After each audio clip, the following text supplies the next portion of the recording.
Hello everyone. आज के इस वीडियो में हम डिस्कस करेंगे क्लास 11th की हिस्ट्री का सैम्पल पेपर। ठीक है, आपके मिड टर्म एग्जाम के लिए हेल्पफुल होने वाला है ये।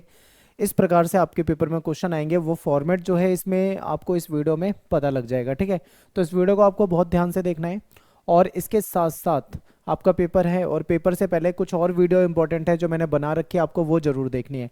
सारे चैप्टर हमने चारों चैप्टर आपके करा रखे हैं, 4 चैप्टर आपके मिड टर्म में आ रहे हैं। आप इस प्लेलिस्ट में जाके चारों चैप्टर की वीडियो देख सकते हो। फिर one shot important question history की बना रखी है। ठीक है, आपने ये वाली वीडियो देखी होगी। इस वीडियो में मैंने एक ही वीडियो में यानी सिंगल वीडियो में वन शॉट वीडियो में सारे चैप्टर के मोस्ट इंपॉर्टेंट क्वेश्चन आपके 3 नंबर वाले 8 नंबर वाले दोनों प्रकार के शॉर्ट और लॉन्ग क्वेश्चन करा रखे हैं। तो ये वीडियो आपको पेपर से पहले बहुत अच्छे से देख कर जानी है। ठीक है, फिर ये एक वीडियो बनाई थी जिसमें मैंने सभी चैप्टर के एमसीक्यू करा दिए थे, यानी कि सिंगल वीडियो में आपको सारे चैप्टर के एमसीक्यू मिल जाएंगे। तो पेपर से पहले आपको ये वीडियो भी देख के जानी है ताकि आपके एमसीक्यू क्वेश्चन जो हैं अच्छे से कवर हो जाए। ठीक है, मैप की वीडियो भी हमने ऑलरेडी बना रखी है, अगर आपने मैप की वीडियो नहीं देखी तो इस वीडियो को भी देख कर जाना है। और अब सैंपल क्वेश्चन पेपर की वीडियो करा रहे हैं। ठीक है, इसके अलावा सारे नोट्स आपको हमारी वेबसाइट में फ्री में मिलेंगे। आपको गूगल पे जाके eklavyastudypoint.com सर्च करना है, फिर क्लास 11th में जाना है, अपने सब्जेक्ट में जाना है। इसके बाद आपके सामने ऐसे टेबल आ जाएगी। चैप्टर वाइज नोट्स पढ़ने हैं तो आप यहाँ पे क्लिक करो, चैप्टर वाइज एमसीक्यू पढ़ने हैं तो आप इस पर क्लिक करो। अगर आपको शॉर्ट क्वेश्चन और लॉन्ग क्वेश्चन पढ़ने हैं तो आप यहाँ पे जाएंगे। ठीक है, मैप वगैरह जो भी आपको यहाँ पे मिल जाएगा, तो आप इस तरीके से वेबसाइट पे विजिट कर सकते हैं। ठीक है, इसके अलावा आपको यहाँ पे एक एमसीक्यू क्विज का ऑप्शन भी दिख जाएगा, तो आप क्विज भी सॉल्व कर सकते हो। तो चलिए स्टार्ट करते हैं आपके सैंपल क्वेश्चन पेपर को।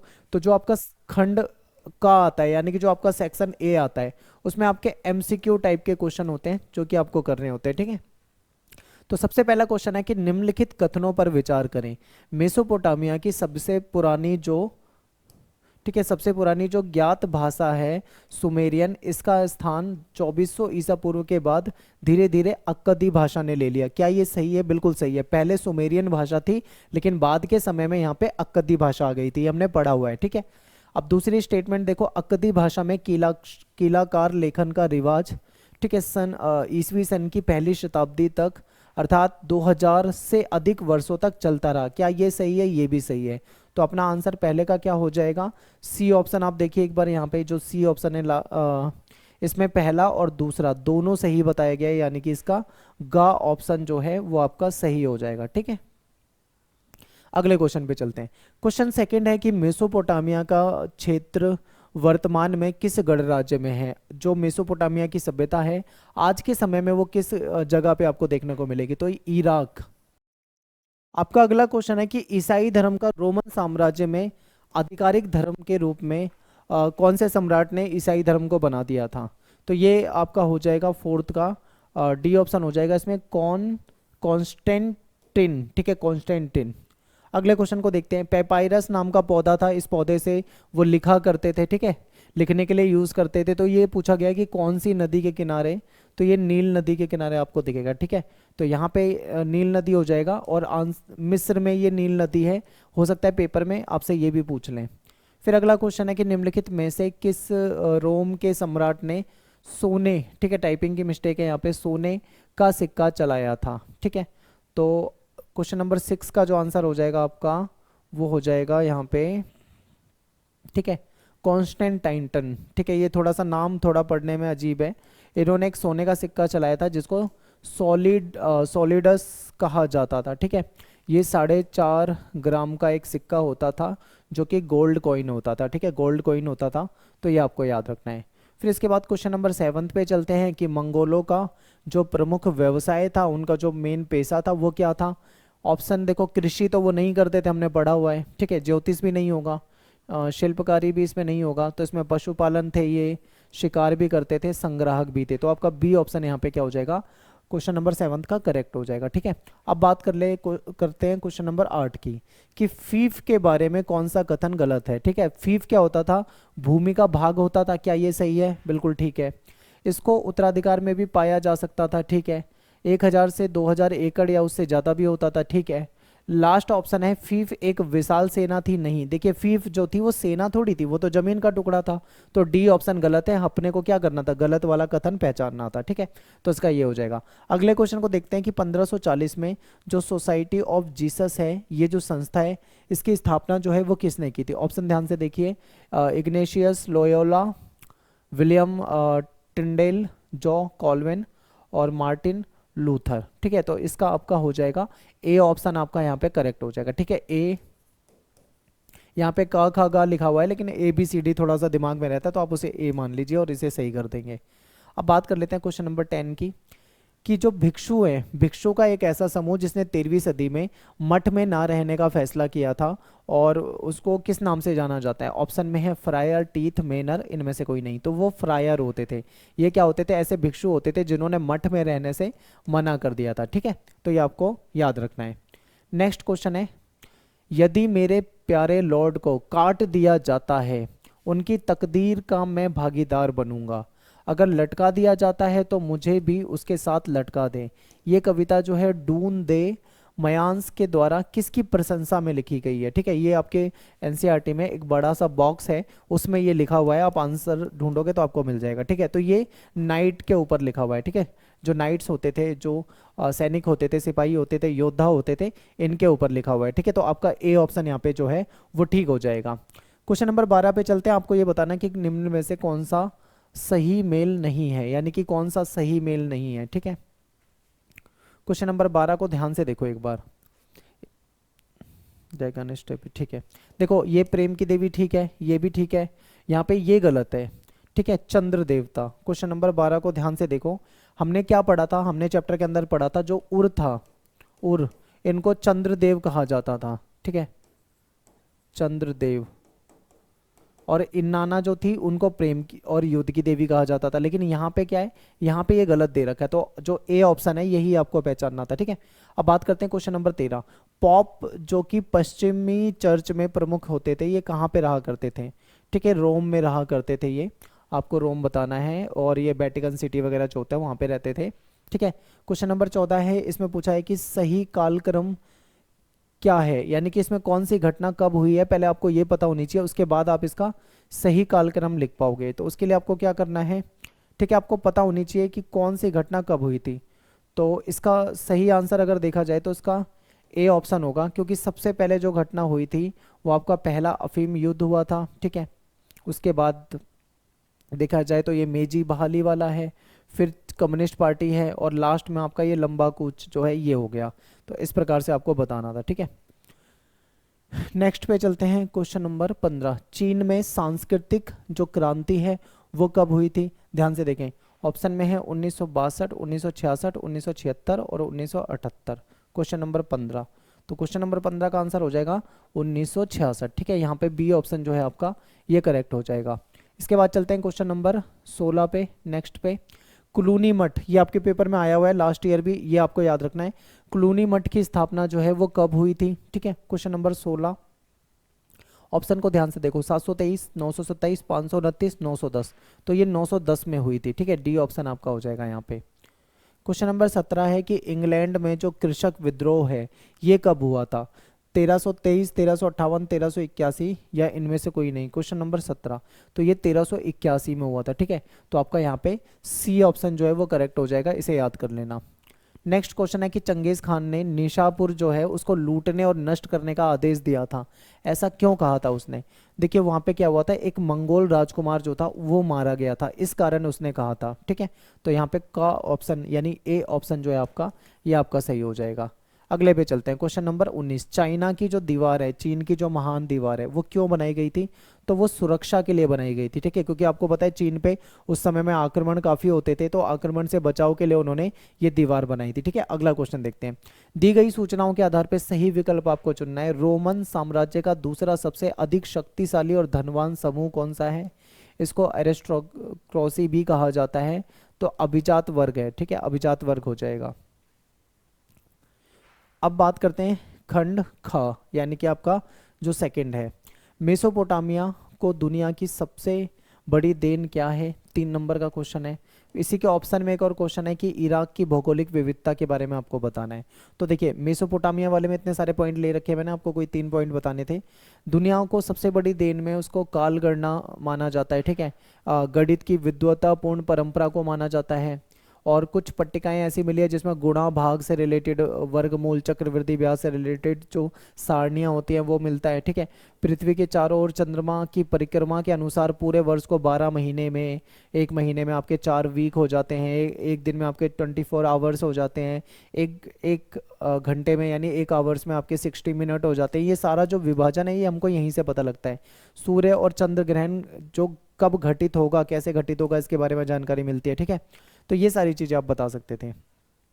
इराक की भौगोलिक विशेषता की बात करें तो देखिए, इराक को अगर हम देखें नॉर्थ ईस्ट में तो वहाँ पे हरे हरे मैदान दिखेंगे, पेड़ों से ढकी हुई पर्वत श्रृंखला है, झरने मिल जाएंगे, जंगली फूल मिल जाएंगे, ठीक है। ये है। यदि हम बात करें उत्तरी भाग में तो यहाँ पे आपको स्टेपी घास के मैदान बड़े बड़े दिख जाएंगे, यहाँ पे पशुपालन होता है, ठीक है। जानवरों के लिए सर्दियों की वर्षा के बाद यहाँ पे चारा उपलब्ध हो जाता है, तो ये उत्तरी भाग में है। और अगर हम बात करते हैं पूर्वी भाग में तो यहाँ पे आपको दजला और उसकी कुछ सहायक नदियां हैं जो कि ईरान की तरफ जाने के लिए एक परिवहन का अच्छा रास्ता उपलब्ध कराती है, ठीक है। इसके अलावा अगर हम दक्षिणी भाग की बात करें तो यहाँ पे रेगिस्तान है, ठीक है। यहाँ पे लेखन प्रणाली आई थी, नगरों का उद्भव हुआ था, भूमि यहाँ की काफ़ी उपजाऊ है। तो आप इस तरीके से बता सकते थे। अगला क्वेश्चन है कि रोमन साम्राज्य की जो सामाजिक, ठीक है, विशेषता है उसके बारे में आपको बताना है। तो देखिए यहाँ पे एकल परिवार का स्वरूप था, यानी लोग जॉइंट फैमिली में नहीं रहते थे, एकल परिवार को पसंद करते थे। परिवारों में दास भी शामिल होते थे, दासों को रखा जाता था, ठीक है। महिलाओं को स्वामित्व और संचालन का अधिकार मिला हुआ था, महिलाओं को कानूनी स्वतंत्रता थी, तलाक देना बहुत आसान होता था, ठीक है। विवाह जो है परिवार द्वारा विवाह की आयु के समय कराया जाता था। लोग ज़्यादा पढ़े लिखे नहीं थे, काम चलाऊ साक्षरता थी, ठीक है। बहुत सारी भाषाओं को बोला जाता था, शहरी जीवन था। तो ये पॉइंट आपको बताने थे। आगे देखो, अगला क्वेश्चन है कि 11वीं शताब्दी में यूरोप में होने वाले विभिन्न जो प्रौद्योगिकी बदलाव हैं उसके बारे में बताना है कि यूरोप में जो टेक्नोलॉजी में बदलाव आ रहा था, चेंजेस आ रहे थे, उसके बारे में आपको बताना था, ठीक है। तो देखिए पहले क्या होता था, लकड़ी का हल इस्तेमाल किया जाता था, लेकिन बाद में लोहे की जो भारी नोक वाली नुकीला हल जो है वो इस्तेमाल किया जाने लगा, सांचेदार पटरे का प्रयोग किया जाने लगा। फिर पशुओं के गले पे पहले जो बांधा जाता था जुआ, ठीक है, जब खेतों की जुताई करवाते तो गले पे बांधा जाता है, लेकिन अब उसको कंधे पे बांधा जाने लगा जिससे कि वो और अच्छे से काम कर पाते थे। घोड़े के जो खुर होते हैं उस पर लोहे की नाल लगाई जाने लगी जिससे घोड़े के जो पैर में जो खुर होते हैं यूं इस तरीके से वो अब पहले से ज़्यादा नहीं घिसते थे, ठीक है। कृषि के लिए वायु और जल शक्ति का प्रयोग ये करने लगे थे, चक्कियाँ वगैरह इस्तेमाल करते थे, ठीक है। 2 खेतों की व्यवस्था के स्थान पे अब इन्होंने 3 खेतों की व्यवस्था करने लगे थे, जिसकी वजह से क्या हो गया था, इनकी जो कृषि उत्पादन था उसमें बढ़ोतरी हो रही थी, ठीक है। अब इनके पास अनाज बहुत अच्छा था, कृषकों को यहाँ पे अवसर मिलने लगे थे काफी ज्यादा, उनकी जो जीवन था वो पहले से बेहतर होने लगा था, ठीक है। अगला क्वेश्चन है कि रोमन साम्राज्य में जो श्रमिक होते हैं, जो दास होते हैं, उनकी क्या स्थिति होती थी ये बताना है। तो देखिए यहाँ पे दासता की जड़ें मजबूत थी, यानी दास प्रथा बहुत बड़े लेवल पे थी। इटली में कहते हैं कि 75 लाख की आबादी थी जिसमें से 30 लाख तो केवल दास थे, ठीक है। दासों का पूंजी निवेश का दर्जा, यानी दास को इन्वेस्टमेंट के नजरिए से देखा जाता था, जैसे किसी ने 2 दास खरीद लिए तो वो उसका इन्वेस्टमेंट है, इस नज़र से देखा जाता था। उनके साथ बहुत गलत व्यवहार किया जाता था, ठीक है।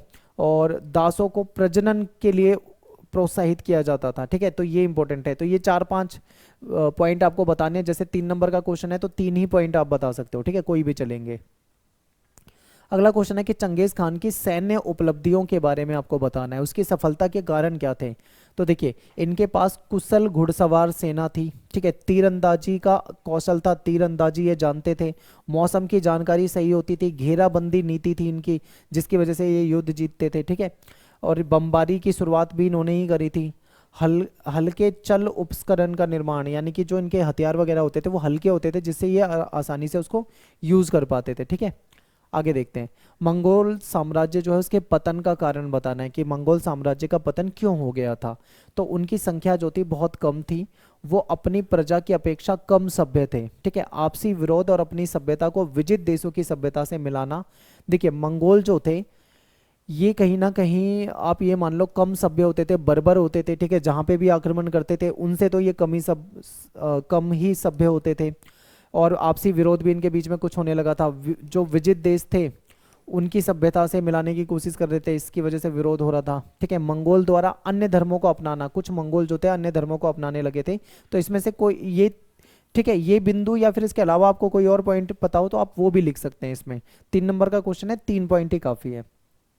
इसके बाद आपका खंड गा आता है जिसमें 8 नंबर के 3 क्वेश्चन आते हैं। ठीक है, इसमें देखो एक क्वेश्चन है कि 14वीं सदी की शुरुआत तक यूरोप का आर्थिक विस्तार जो है धीमा हो गया था, ऐसा क्यों हुआ था? तो इसके कई सारे कारण थे। 13वीं सदी के अंत तक उत्तरी यूरोप में देखें तो बहुत तेज ग्रीष्म ऋतु का स्थान पर ठंडी ऋतु ने ले लिया था। पहले बहुत तेज गर्मी होती थी, अब उसके स्थान पे अब ठंडी ऋतु आ गई थी। पैदावार के मौसम जो थे अब वो छोटे हो गए थे। ठीक है, तूफान और सागरीय बाढ़ की वजह से कई बार इनके जो खेत वगैरह होते थे वो बेकार हो जाते थे, नष्ट हो जाते थे। ठीक है, पहले गहन जुताई के 3 क्षेत्रीय फसल चक्र से भूमि कमजोर हो गई थी। एक साल में जो ये 3 3 फसलें उगाने की कोशिश करते थे, ठीक है, इसकी वजह से इनकी जो जमीन थी वो कम उपजाऊ रह गई थी। चरागाह की कमी होने लगी थी जिससे कि पशुओं की संख्या में कमी आने लगी। जनसंख्या जो थी उसमें वृद्धि हो रही थी, इसके कारण संसाधन कम होने लगे थे। ठीक है, जनसंख्या तेजी से बढ़ रही थी। कई बार यहाँ पे अकाल आ जाते थे जिसकी वजह से लोगों की और पशुओं की मौत हो जाती थी। फिर ऑस्ट्रिया और सर्बिया की जो चांदी की खान थी, यहाँ पे भी उत्पादन में कमी आने लगी जिसकी वजह से इनके पास धातु की मुद्रा जो है उसकी कमी हो गई, जिससे व्यापार प्रभावित हुआ इनका। जलपोत से ये यूज करते थे तो कई बार उसमें चूहे आ जाते थे और चूहों की एक बीमारी फैल रही थी, प्लेग, उसकी वजह से बहुत सारे लोग मर गए थे। ठीक है, लाखों लोग उससे ग्रसित हो रहे थे, मर रहे थे, पूरा विनाश हो रहा था। ठीक है, मजदूरों की संख्या कम होने लगी थी तो इसलिए मजदूरी की जो रेट था वो भी बहुत ज़्यादा बढ़ गया था जिसकी वजह से नुकसान हो रहा था। तो ये सारे पॉइंट आप बता सकते हो। अगला 8 नंबर का क्वेश्चन है कि रोमन साम्राज्य की जो अर्थव्यवस्था है उसको आधुनिक दर्शाने वाले कुछ लक्षण आपको बताने हैं। तो देखिए, उच्च वर्ग जो था वो टैक्स वसूल करता था, इससे पता लगता है। प्रशासन के कार्य में सक्रिय सहायता करते थे, एक्टिव रहते थे ये। फिर सम्भ्रात वर्ग जो थे, अमीर वर्ग, समृद्ध वर्ग जो थे, ठीक है, इनसे हमें पता लगता है कि भाई इनकी जो अर्थव्यवस्था है कहीं ना कहीं आधुनिक है। एकल परिवार, ये न्यूक्लियर फैमिली को मानते थे, उसको बेस्ट मानते थे, तो ये भी इसका प्रशासन का ही एक इनकी अर्थव्यवस्था को आप देख सकते हो कि अर्थव्यवस्था को दिखाता है। लोगों के पास एकल परिवार होते थे, छोटे परिवार होते थे, ठीक है, पति पत्नी बच्चे, तो आसानी से वो अपना जीवन चला सकते थे। महिलाओं की स्थिति, ठीक है, सांस्कृतिक विविधता थी, साक्षरता थी, लोग कम ही पढ़े लिखे होते थे, काम चलाऊ ही होते थे, लेकिन ज़्यादातर लोग साक्षर थे। शहरी जीवन यानी कि लोग नगरीय जीवन को बिताते थे। ठीक है, नेक्स्ट है कि मंदिर जो है मेसोपोटामिया की संस्कृति के महत्वपूर्ण अंग है, अभिन्न अंग है, इसके बारे में बताना है। तो देखिए, 5000 ईसा पूर्व की बात अगर हम करें, ठीक है, तो दक्षिणी मेसोपोटामिया में बस्तियों का विकास शुरू हुआ था।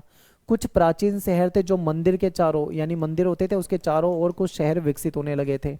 सबसे पहला जो ज्ञात मंदिर है वो एक छोटा सा देवालय था जो कच्ची ईंटों से बना हुआ था। मंदिर जो होते थे वो विभिन्न प्रकार के देवी देवताओं का निवास स्थान माने जाते थे, ऐसा माना जाता था कि यहाँ पे देवी देवता रहते हैं। उर जो है वो चंद्रदेव है, अभी हमने पढ़ा था। इन्नाना जो है वो प्रेम और युद्ध की देवी होती थी, ठीक है, इनको लोग पूजते थे। कुछ प्रारंभिक जो मंदिर मिले हैं वो घर जैसे होते थे, बिल्कुल जैसे आम घर हैं। क्यों? क्योंकि ये भी भाई मंदिर भी देवताओं के घर होते थे ना, इसीलिए। आपको दिख रहा है या नहीं आप क्योंकि काफी छोटा है ये। देवता जो है वो पूजा का केंद्र बिंदु होते थे क्योंकि देवों को ही पूजा जाता था। लोग देवी देवताओं के लिए अन्न लाते थे, अनाज लाते थे, दही लाते थे, मछली लाते थे, ठीक है। जो इनके आराध्य देव होते थे इनको सैद्धांतिक रूप से खेत का, मत्स्य क्षेत्र का और स्थानीय लोगों का पशुधन का स्वामी माना जाता था इनके देवता को। समय आने पर उपज को उत्पादित वस्तुओं में बदलने की प्रक्रिया जो थी मंदिरों से की जाती थी, यानी मंदिर जो थे केवल धार्मिक केंद्र नहीं बल्कि आर्थिक केंद्र के रूप में भी काम करते थे, ठीक है। धीरे धीरे अपने क्रियाकलाप मंदिरों ने बढ़ा लिए और उस काल में मंदिर न केवल धार्मिक केंद्र थे अपितु आर्थिक क्रियाओं से भी जुड़े हुए काम यहाँ पे चलते थे। तो ये इंपॉर्टेंट है, ये सारे पॉइंट आपको यहाँ पे बताने थे, ठीक है। 8 नंबर का क्वेश्चन है तो 8 पॉइंट आपको बताने। फिर एक आपके सामने इस प्रकार का एक क्वेश्चन आएगा, ठीक है, और इसमें से कुछ क्वेश्चन पूछे जाएंगे कि ये जो पंक्तियां हैं वो किस पुस्तक से उद्धृत लिया गया है, ठीक है। तो ये आपका जो द कैंटरबरी टेल्स है इससे लिया गया है। फ्रायर कौन थे? हमने पढ़ा था ना, फ्रायर ऐसे लोग थे, ऐसे भिक्षुक थे जो मठों में जिन्होंने ना रहने का फैसला किया था। फिर कविता के माध्यम से मध्य युगीन यूरोप लोगों की मान्यताओं के बारे में क्या पता चलता है? इससे यही पता लगता है कि कुछ लोग ऐसे थे जो कि, ठीक है, कुछ लोग ऐसे थे जो कि कहीं ना कहीं घुमक्कड़ भिक्षु की तरह अपने उपासना स्थलों के लिए एक जगह से दूसरी जगह पे जाने लगे थे, ठीक है। इनके बारे में कहीं ना कहीं पता लगता है, जो यात्रा पे निकल लिए थे। नेक्स्ट है एक यास वाला है, ये पैराग्राफ है पूरा, एक बार देख लो आप इसे, इससे भी कुछ क्वेश्चन पूछे हुए हैं। तो क्या क्वेश्चन है कि यास से आप क्या समझते हो? तो यास जो था ये एक आचार संहिता थी, यानी कि ये नियम थे मान लो, ठीक है। ये कुछ नियम थे, ठीक है, जो मंगोलों को पे लागू होते थे, उनको मान्य होते थे। फिर अगला है कि चंगेज खान ने बुखारा के जो अमीर मुसलमान थे उनको क्या कहकर संबोधित किया था? तो देखिए आप यहाँ पे ध्यान से देखोगे तो आप ये कह सकते हो कि चंगेज खान ने वहाँ के जो अमीर मुसलमान थे, ठीक है, उनको इकट्ठा किया, उनकी भर्त्सना करी और उनको पापी कहा, पापी कहकर बुलाया, ठीक है, उनको चेतावनी दी थी। फिर क्या है, चंगेज खान के सबसे बड़े पुत्र का नाम क्या था? उसको यहाँ पे देखो, नाम भी यहाँ पे होगा इसमें, ठीक है, लेकिन ये गलत है, जोची है उसका नाम, जोची। यहाँ पे चोजी लिखा हुआ है, जोची है, ठीक है, तो आप जोची बता सकते हो। अगला है आपके सामने एक मैप दे रखा है, इसमें कुछ आपके सामने यहाँ पे B, A, C ऐसे पॉइंट दे रखे हैं और इससे रिलेटेड क्वेश्चन पूछे हुए हैं कि दिए हुए जो एशिया का मानचित्र है इसमें ABC जो दिए हुए हैं उनको पहचानना है जहाँ पे मंगोलों ने आक्रमण किया था। तो ये मंगोलों का आक्रमण से रिलेटेड मैप है। अगर आप ध्यान से देख पा रहे हो तो यहाँ का कुछ बताया हुआ है, ठीक है, मैं आपको दिखा देता हूँ। जो ये B पॉइंट है ये निशापुर होना चाहिए, ठीक है, ये है, ये भारत के ऊपर है, ये तिब्बत के ऊपर आपको दिखाई दे रहा है। तो अगर आप तिब्बत के ऊपर देखोगे ये तुर्फान है, ठीक है, तो ये तुर्फान होना चाहिए। और ये सबसे ऊपर है तो ये आपका काराकोरम हो सकता है, ठीक है, तो ये आपका काराकोरम हो सकता है। तो आप ये देख सकते हैं। इसी में आपसे अगला क्वेश्चन पूछा हुआ है, एशिया के उसी मानचित्र पे, यानी इसी मानचित्र पे आपको उर और मारी जो है उसके बारे में आपको बताना है, ठीक है। तो यदि आप पिछले ही मैप में जाओगे तो पहले उर और मारी देख लो कहाँ पे है। उर यहाँ पर है, ठीक है, ये फारस की खाड़ी के ऊपर, इसके ऊपर मारी है। तो अगर अब आप मैप में आते हो वापस से उसी मैप में, ठीक है, तो यहाँ पे आपको कहीं ना कहीं उर दिखेगा और यहाँ पे आपको मारी दिखेगा, तो यहाँ पे आप इसको बता सकते थे, ठीक है। तो इस तरीके से आपके पेपर में क्वेश्चन आया हुआ है। ये सैम्पल क्वेश्चन पेपर था जो आपके सपोर्टिंग में भी दे रखा है और मैंने कुछ अलग सैंपल पेपर भी ले रखे हैं, ठीक है, वहाँ से आप देख सकते हो। बाकी आप मुझे इंस्टा पे फॉलो कर सकते हो, मेरा नाम सत्येंद्र प्रताप है, एकलव्य स्टडी पॉइंट ये मेरा यूज़र नेम है, आप इस नाम से मुझे सर्च कर सकते हैं, ठीक है। टेलीग्राम ग्रुप जरूर ज्वाइन करो, क्लास 11 ESP के नाम से टेलीग्राम पे ग्रुप है, यहाँ पे आपको लाइव क्लास की अपडेट मिल जाए करेगी। तो मिलते हैं आपसे नेक्स्ट वीडियो में। Thanks for watching. जय हिंद, जय भारत।